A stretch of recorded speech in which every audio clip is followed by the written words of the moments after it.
Alléluia. Il y a d'autres personnes qui disent, cette année 2020, on va manger sain. Amen. On mange que les légumes. Ils veulent devenir végétariens. Amen. Oh non, la viande, ce n'est pas bon. Après, tu les vois, ils ouvrent le frigidaire à minuit. et ils commencent à aller chercher les vieilles résolutions. Amen. Je me rappelle, mon épouse et moi, on avait dit à la maison, plus de riz. Les Chinois, on est fatigué d'être des Chinois. Alléluia. Et là, on a dit plus de riz. On mange maintenant autre chose que le riz. On a commencé avec le couscous. On a mis le foufou. On a mis les pâtes. Mais à un moment donné, on commençait à manger du riz quand on nous invitait. Si je vais chez maman Thérèse comme ça, je vois le riz, je mange. Je dis, je ne mangerai plus le riz à la maison. Et là, on était au restaurant, on fait les commandes. On se rend compte qu'on a commandé le riz. Je dis, ben on n'est pas à la maison. On peut manger du riz. Alléluia. C'est ça la résolution. Quand une nouvelle année arrive, la parole de Dieu dit, l'esprit est bien disposé, mais la chair est faible. Amen. Il y a d'autres personnes qui disent, ils veulent finir ses dettes. Comme je l'ai dit tout de suite, j'ai mis ma requête de prière, Seigneur, je vais être sans dette en cette année. Alléluia. On commence l'année en feu. Alléluia. Il y a d'autres personnes qui veulent arrêter de fumer, arrêter de boire, arrêter d'aller au casino. Il y a des gens qui sont addicts au jeu. Amen. Ils veulent arrêter. Il y a d'autres personnes qui disent qu'ils veulent passer plus de temps en famille. Ils travaillent trop. Amen. Ils veulent avoir trop l'argent. Et ils ne passent pas du temps avec leur famille. Amen. Il y a certaines personnes qui veulent apprendre quelque chose de nouveau, visiter un nouvel endroit, partir loin, amen, apprendre un nouvel instrument. Tout ça, ce sont des résolutions que nous avons toujours au début de l'année.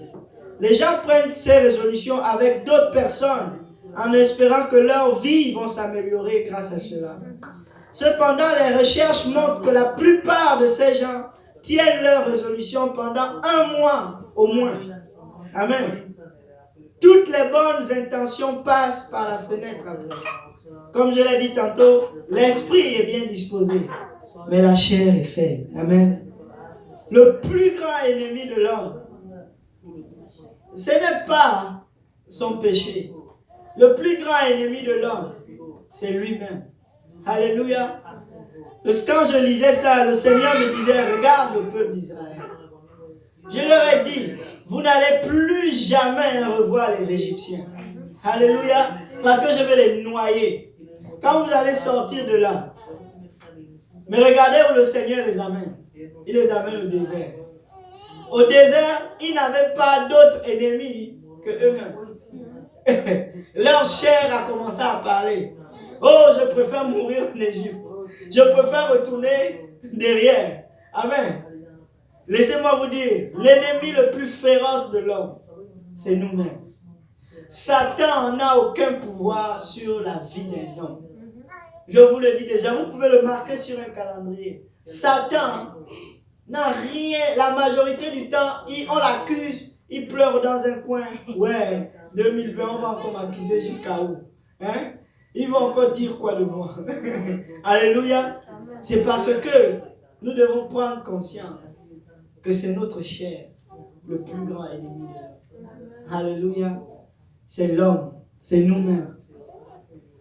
Vous savez, quand vous faites par exemple le jeûne d'une semaine, la journée la plus difficile, c'est le 6e jour. Là où tu es à la fin, tu as déjà fini de monter 5 jours. Maintenant le 6e jour, l'avant-dernier jour, avant le repos. Hey, là tu fais face à ta chair. Tu as déjà fini. Tu peux couper à moitié. Tu peux t'arrêter ici. Hein? Tu ne vas pas mourir. Tu as déjà fait le maximum. La chair commence à parler. Parce que l'homme a été fait le 6e jour et c'était le jour de la création de l'homme. Alléluia. Que quelqu'un dise ma chair est faible.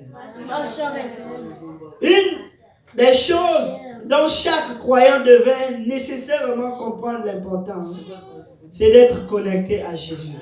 Alléluia. C'est d'être connecté à Jésus afin que nous puissions vivre comme nous avons besoin de vivre. Amen.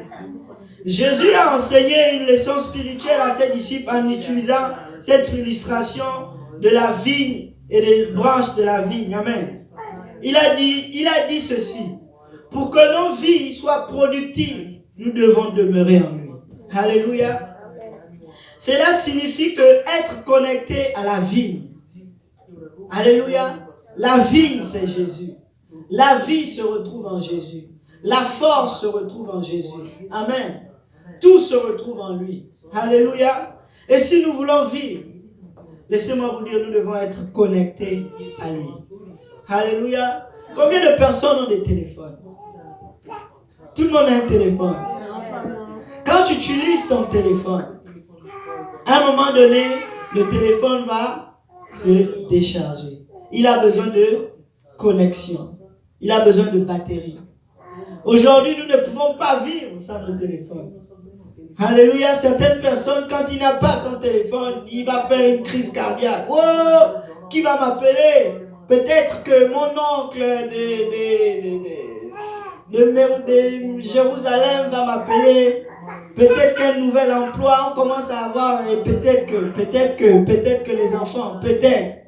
Et là, quand la batterie est au rouge, ça signale à l'intérieur de nous. On ne se sent pas bien, amen. On est tellement connecté au téléphone qu'on veut tout de suite brancher le téléphone. Alléluia. C'est ce à quoi le Seigneur est en train de nous parler. S'il était dans ce siècle, il n'allait pas prendre l'exemple de la vigne et de la branche. Amen. Il allait dire, regardez, les voitures. La technologie avance parce que le monde veut se connecter. Aujourd'hui, tu peux connecter ta voiture avec ton téléphone. Et pourtant, c'est une voiture qui a 4 roues pareilles. Ça roule comme ça roule. Mais on veut développer ces techniques de connexion. Parce que la connexion, la communication est très importante. Amen. Regardez, le monde veut tellement être connecté qu'il utilise même le téléphone pour éteindre les lumières. Tu utilises maintenant le téléphone pour ouvrir le garage.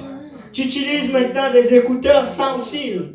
Alléluia. En fait, ils veulent tellement que tu sois connecté sans fil qu'ils utilisent les ondes de ton corps pour que la connexion passe. Amen. Ultra Bluetooth.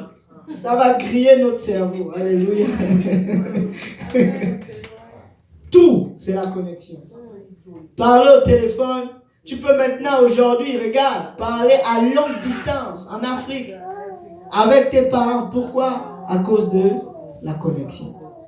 L'homme est appelé à communiquer et à rester connecté. Alléluia. Mais la personne avec laquelle nous devons être le plus connectés, c'est le Seigneur Jésus. Amen. Parce qu'il dit, sans lui, nous ne pouvons rien faire. Sans que nous ne branchions notre téléphone à la source, le téléphone est inutile. Alléluia. Si on ne paye pas la facture de ce téléphone devient inutile. Le téléphone dépend de nous. Alléluia. Parce que le téléphone nous est utile. De la même manière, nous dépendons du Seigneur. Parce que c'est le Seigneur qui nous a créés. Alléluia. Nous avons besoin d'être connectés à lui. Amen. Le Seigneur voulait faire passer un message qui est très important à ses auditeurs. Que la vraie vie ne peut pas exister en dehors de lui. En fait, la parole de Dieu nous déclare ceci. Lorsque nous vivons dans le péché, comme étant morts par nos transgressions, si nous n'avons pas Jésus, nous allons mourir. Amen. Il dit, si vous ne vous repentez pas, en d'autres termes, si vous ne vous connectez pas à moi, et que vous ne demandiez pardon, il dit, vous allez périr dans vos péchés. Alléluia. Donc, nous obtenons cette vie naturelle après notre conception. Lorsque tu nais, tu reçois la vie naturelle. Amen. Et tu commences à grandir dans le ventre de ta mère. Après avoir grandi dans le ventre de ta mère, tu sors du ventre de ta mère. Tu as toujours besoin d'être connecté à une source qui va te faire grandir. Amen. Tu manges. Alléluia. Dans le ventre de ta mère, tu manges. Quand tu sors du ventre, on commence à te donner à manger. Et tu ne peux grandir dans ta vie charnelle qu'en te connectant à une source d'alimentation. Alléluia. Notre vie est un exemple parfait de ce que le Seigneur voulait dire. Sans la nourriture continuelle, nous n'allons pas vivre. C'est pour cela qu'on dit, quand on dit à quelqu'un, va jeûner, il dit, je vais mourir. Amen. Parce qu'il est en train de se priver de connexion. Et là, il va mourir. Alléluia. C'est la même chose. C'est le même principe spirituellement. Si nous voulons vivre spirituellement, nous avons besoin premièrement de naître, d'avoir une source d'énergie. Alléluia. On reçoit cette source d'énergie spirituelle lorsqu'on vient à Jésus. On croit d'abord en sa parole. Lorsqu'on croit en cette parole, qu'on obéit à la bonne nouvelle qui est de l'évangile. Amen. Tu te répands de tes péchés. Tes péchés sont pardonnés lorsqu'on invoque le nom de Jésus-Christ sur toi. Lorsque tes péchés sont pardonnés, Dieu vient te connecter. Et il te connecte le Saint-Esprit. Alléluia. C'est l'esprit que nous avons perdu lorsque Adam et Ève ont péché. Dieu vient nous redonner la vie lorsqu'il nous donne le Saint-Esprit. Amen. C'est le gage de l'éternité pour nous. Et maintenant, nous avons la connexion. Alléluia. Maintenant, nous avons la vie en nous. Alléluia. Il dit, vous recevrez une puissance. Comme tu charges ta voiture, tu donnes de la puissance à la batterie de la voiture. Amen. Pour que la voiture, tu mets du gaz dans la voiture. Pour que la voiture puisse aller à l'endroit où tu veux qu'il aille. Amen. Et le Seigneur nous donne de son Esprit Saint pour que nous puissions aller au ciel. Alléluia. Mais laissez-moi vous dire, si nous prenons le Saint-Esprit et que nous ne continuons pas à nous connecter au Seigneur, laissez-moi vous dire, le Saint-Esprit va finir. Alléluia. Le Saint-Esprit, c'est comme le carburant. Le Saint-Esprit, c'est comme la batterie du téléphone. C'est pour cela que nous devons nous connecter à Jésus. Alléluia. L'Écriture nous dit ceci. Dans Actes au chapitre 17, verset 24. Le Dieu qui a fait le monde et tout ce qui s'y trouve, étant le Seigneur du ciel et de la terre, n'habite point dans des temples faits de mains d'hommes. Il n'est point servi par des mains humaines, comme s'il avait besoin de quoi que ce soit. Lui qui donne à tous, que quelqu'un dise à tous, il donne à tous la vie, il donne à tous la respiration et toutes choses. Il a fait que tous les hommes sortis d'un seul sang habitassent sur toute la surface de la terre, ayant déterminé la durée des temps et les bornes de leur demeure. En d'autres termes, le téléphone, c'est un ingénieur qui a fabriqué ce téléphone avec des boutons, des touches spécifiques et des options spécifiques. C'est lui qui connaît la durée de vie de la batterie du téléphone. Alléluia. Dieu est l'ingénieur de notre vie. C'est lui qui nous a créés. On ne respire qu'à cause de lui. Amen. On ne vit aujourd'hui qu'à cause de lui. Et il a même déterminé les limites de notre vie. Vous savez, dans les nouveaux téléphones, ils mettent un timer à l'intérieur. À partir de telle période, les virus vont commencer à sonner dedans. Et puis tu seras obligé de changer de téléphone. Alléluia. Il y aura les bugs. C'est la même chose. À un moment donné, tu vas vieillir. Et puis tu vas retourner vers ton Créateur. Alléluia. Mais néanmoins, pendant la durée de ta vie, laisse-moi te dire, tu as besoin d'être connecté à Jésus. Alléluia. Quelqu'un dit, j'ai besoin d'être connecté. Alléluia. Il dit au verset 27, il voulut qu'ils cherchassent le Seigneur et qu'ils s'efforçassent de le trouver en tâtonnant, bien qu'il ne soit pas loin de chacun de nous. Car en lui, nous avons la vie, le mouvement et l'être. C'est ce qu'ont dit quelques-uns de vos poètes. De lui, nous sommes la race. Alléluia. En d'autres termes, en français plus simple, Dieu veut que nous puissions retourner à lui. Alléluia. Il n'est pas loin de nous. Il peut nous donner cette énergie de manière infinie. Mais ce n'est pas ce qu'il veut. Alléluia. Il veut que nous puissions nous connecter à lui. Il dit, approchez-vous de moi et je m'approcherai de vous. C'est pour cela que je vous ai dit dans la parole Celui qui demeure en moi. Et si je demeure en lui, il portera du fruit. Amen. La première des choses que Dieu veut, c'est que nous puissions d'abord le désirer. Et lorsqu'on commence à le désirer, là, il se révèle à nous. Alléluia. Là, il nous donne la connexion. Alléluia. Nous avons besoin d'être connectés au Seigneur. Il a fait ainsi pour que nous puissions nous attacher à lui. Alléluia. Dieu est un Dieu qui est amour. Et il a tellement voulu partager son amour qu'il a même donné déjà de sa vie. Tout simplement parce qu'il veut qu'on reconnaisse cet amour-là, qu'on aille vers lui avec ce désir, alléluia, de l'aimer et de passer du temps avec lui. Amen. Alléluia.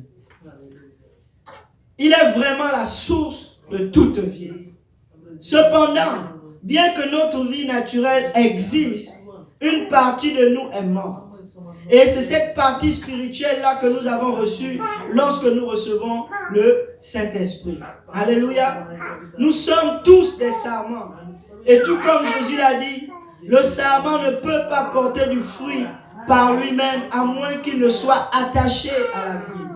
Ainsi, nous ne pouvons pas non plus survivre dans notre vie spirituelle à moins que nous ne restions attachés à Christ. Alléluia. Maintenant, la question c'est ceci. Comment rester connecté à Christ? Alléluia. Il y a certaines choses qui sont fondamentales, qui font que l'Esprit continue de couler à l'intérieur de nos vies. Ce sont 3 choses simples. Alléluia. Que quelqu'un dise 3 choses. Alléluia. Pour être connecté à Jésus, dis à ton voisin, c'est facile. Alléluia. Il dit, premièrement, c'est très facile de charger le téléphone. Amen. Tu prends le téléphone, tu branches à la prise et ça va charger. Alléluia. La première source d'énergie qui nous remplit du Saint-Esprit, c'est la prière. Alléluia. C'est notre lien avec Jésus. Et c'est notre ligne de communication avec le Seigneur. La prière est le souffle de notre vie spirituelle. Si nous ne prions pas, notre lien avec Jésus sera rompu. Et nous allons mourir spirituellement. Alléluia. La parole de Dieu nous enseigne à ne jamais cesser de prier. Vous savez que Dieu a décidé d'habiter à l'intérieur de nous, comme nous l'avons lu. Dieu n'habite pas dans le temple fait de main d'homme. Mais rappelez-vous que dans le temple charnel, le temple matériel et physique, Dieu disait que l'huile ne manque jamais et que les bougies continuent de brûler. Mais pour que ces bougies continuent de brûler, laissez-moi vous dire, il fallait que les sacrificateurs viennent chaque jour être au service du Seigneur à cet autel-là, en train de verser l'huile d'olive. En train de verser l'huile d'olive. La prière est tellement importante dans la vie d'un chrétien que le Seigneur n'assume pas. Il ne dit pas si vous priez. Il dit quand vous allez prier. Alléluia. Ça veut dire qu'il s'attend à ce qu'on prie. Alléluia. Il s'attend à ce qu'on puisse retourner à lui. Quand les disciples ont reçu le Saint-Esprit, ils ont commencé à prêcher l'évangile. La parole de Dieu dit qu'on les a attrapés, on les a battus. Et là, ils sont retournés chez eux, ils sont retournés en prière. Et là, la parole de Dieu dit, ils furent tous à nouveau remplis de l'Esprit. Alléluia. Si tu veux être rempli de l'Esprit de Dieu, il faut que tu pries. Alléluia. La première source d'énergie, c'est la prière. Alléluia. On ne parlera jamais assez de la prière. Et combien elle est non seulement importante, mais vitale. Toute personne qui rétrograde dans sa vie ne planifie jamais de le faire. Comme Simon l'a dit, il avait le désir en 2019 de lire sa charte. Mais à un moment donné, il s'est rendu compte qu'il avait abandonné. Et il a arrêté de la lire. Et quand il est revenu, il était trop tard. Il a juste abandonné. Alléluia. C'est la même chose. Personne ne commence à servir Dieu et dire, moi je veux servir Dieu 2 jours. Le 3e jour, j'arrête. Alléluia. Personne ne va dire, moi je veux servir l'Éternel et je vais m'arrêter un jour. Parce que je vais être fatigué. Sinon ça ne sert à rien. Amen. Ça ne sert à rien de commencer. Alléluia.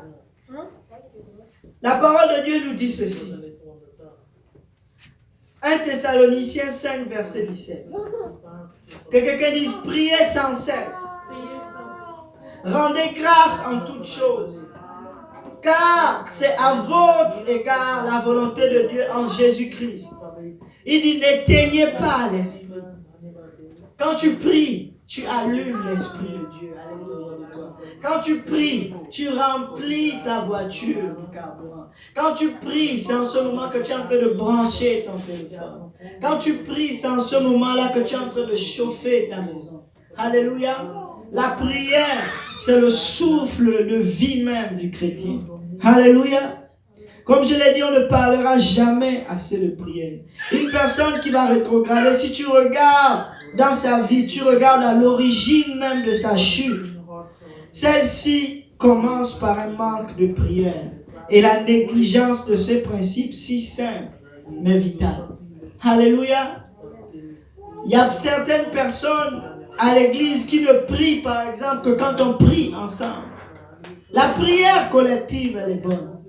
Mais tu dois avoir individuellement une connexion avec le Seigneur. Il dit, va dans ta chambre, va dans le lieu secret, prie ton Père qui te voit dans le secret et il te le rendra ouvertement. Alléluia. En d'autres termes, on te reconnaîtra que par ton fruit. Alléluia. Si tu pries, on va savoir que tu pries parce que tes paroles sont des paroles de douceur.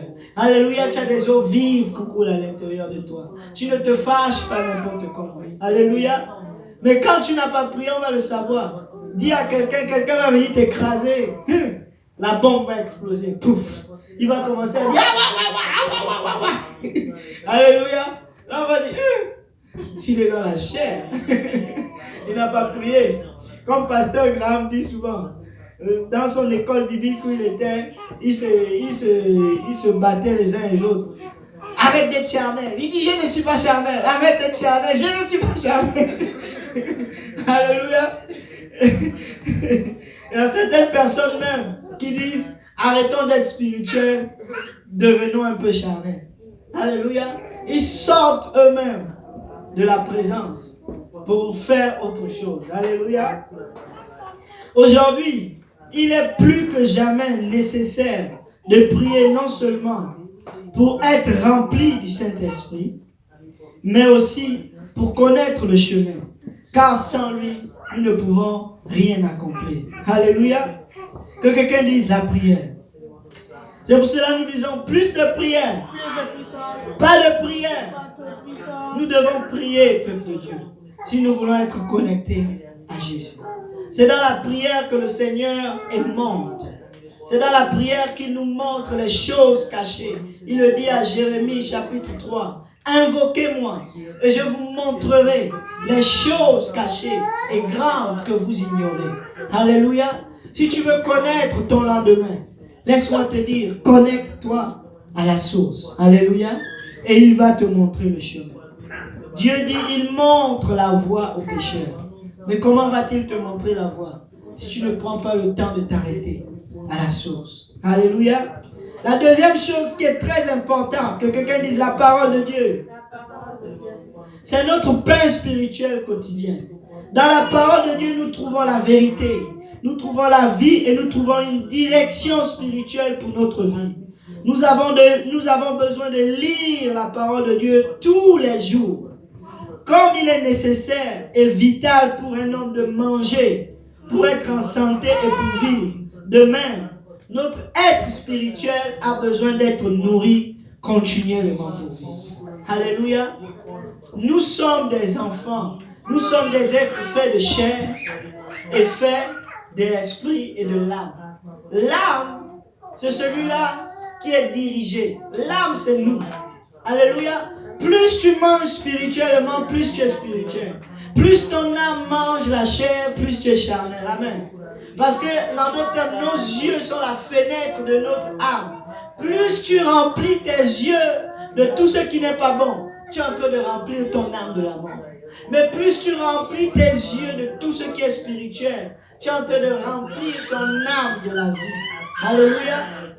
Celui qui veille sur son âme connaît le chemin de la vie. Alléluia. Mais celui-là qui ne veille pas sur son âme, la parole de Dieu dit qu'il va périr. Alléluia. Donc veille sur ton âme en te connectant à la parole de Dieu. Alléluia.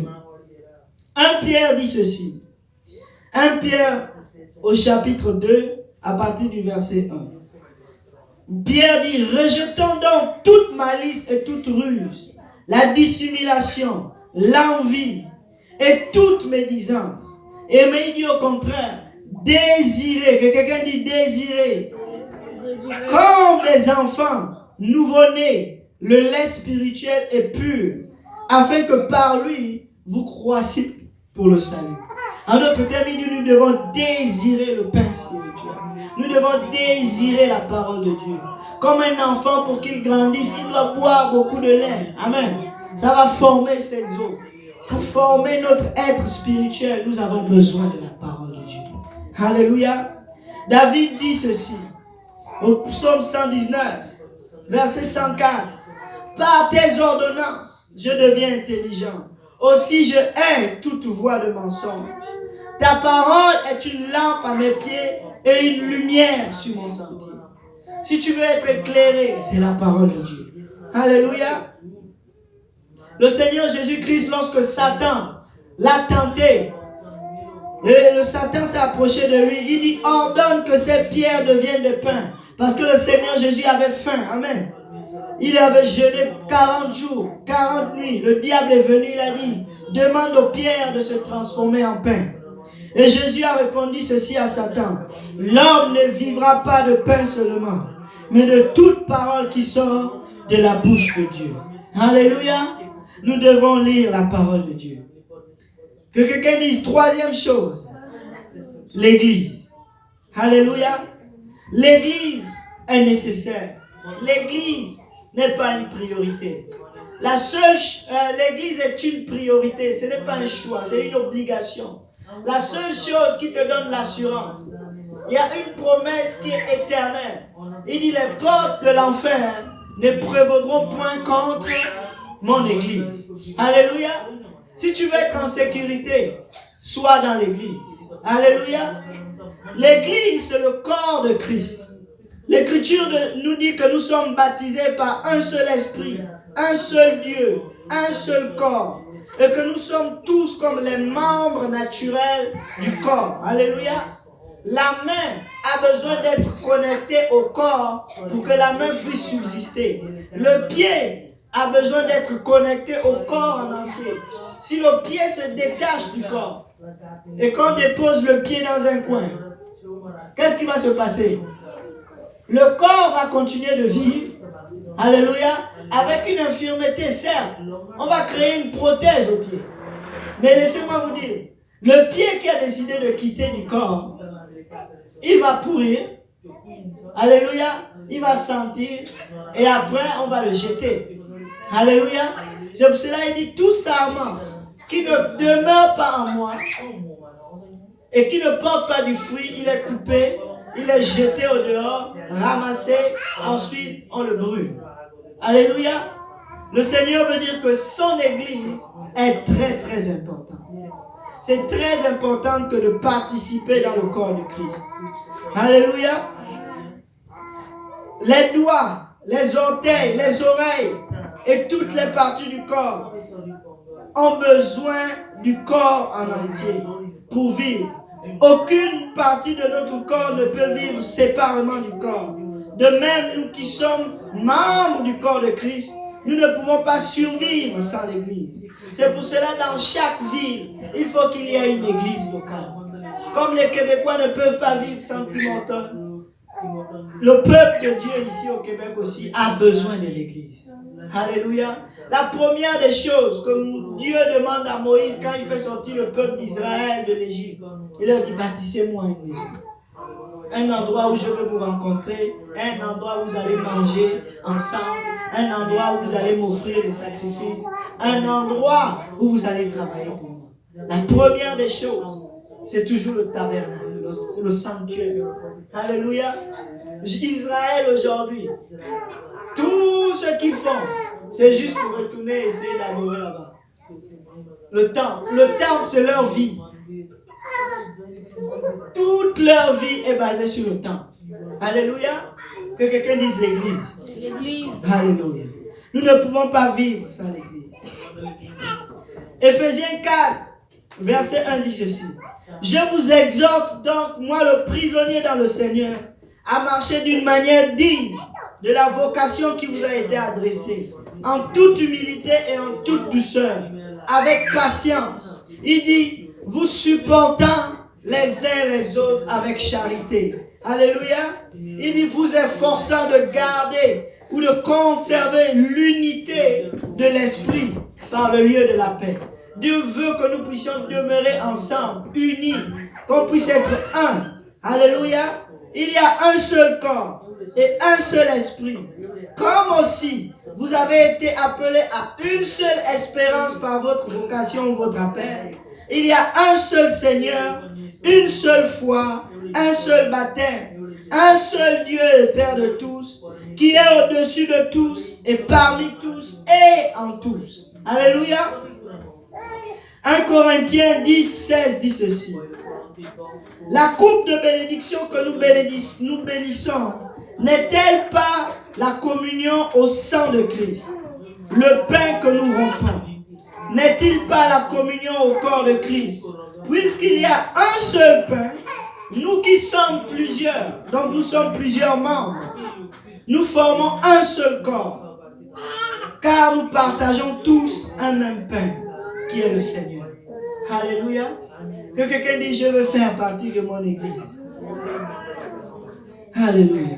Hébreux 10, au verset 23, il dit, retenons fermement la profession de notre espérance, car celui qui a fait la promesse est fidèle.